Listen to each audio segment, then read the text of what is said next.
Hello everyone.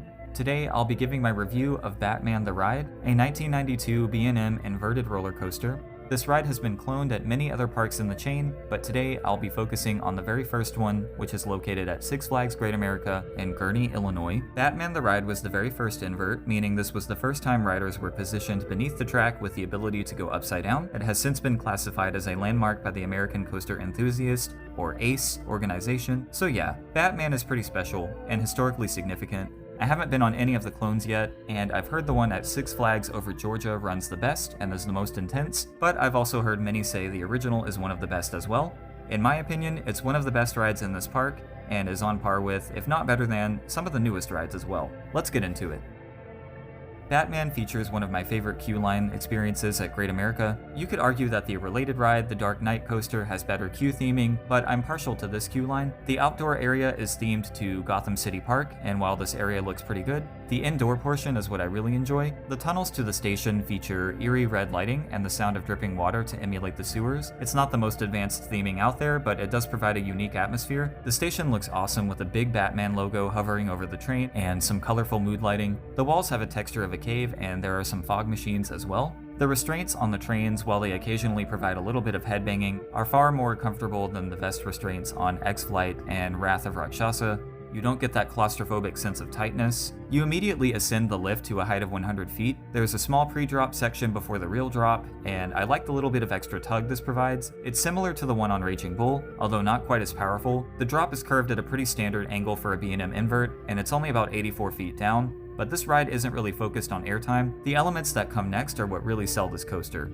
You're thrown into a powerful vertical loop that reliably hits me with some strong positive Gs.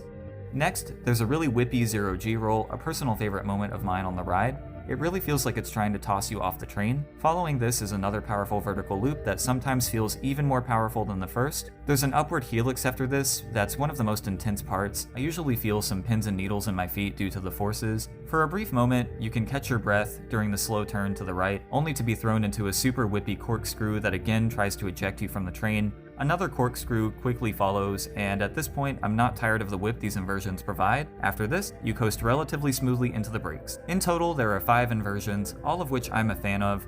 This ride isn't particularly long, but it doesn't feel short to me. I'm always a little bit dizzy by the end, so I think I'm perfectly fine with this ride being a little bit short. I will say, if you're not as tall as me, you may get some headbanging on this ride due to the suddenness of some of the inversions, and I have hit my ear once before. But I usually don't have issues with roughness on this ride. I generally find it to be one of the smoothest in the park actually, despite the fact that it's so old. Another note to touch on is the setting. It's nothing too crazy, but I love the way the ride passes through some trees and near the water. It adds more than you might think to the ride experience. I'm not going to be too objective with this one because I'm sure this isn't as impressive a ride as some of B&M's larger and more complex inverts. However, in my humble opinion, Batman doesn't really have any flaws, other than it might be a bit on the rough side for those who aren't as tall as me. The pacing is incredible, every inversion is whippy, and the setting and theming are well above average for a Six Flags park, unless Great America gets something totally new that blows my mind, or this ride suddenly becomes significantly rougher. I think Batman will always be in my top 5 at the park. I'm feeling an 8.5 out of 10 on this one. Let me know in the comments how you'd rate this ride yourself. If you enjoyed this video, drop a like and subscribe,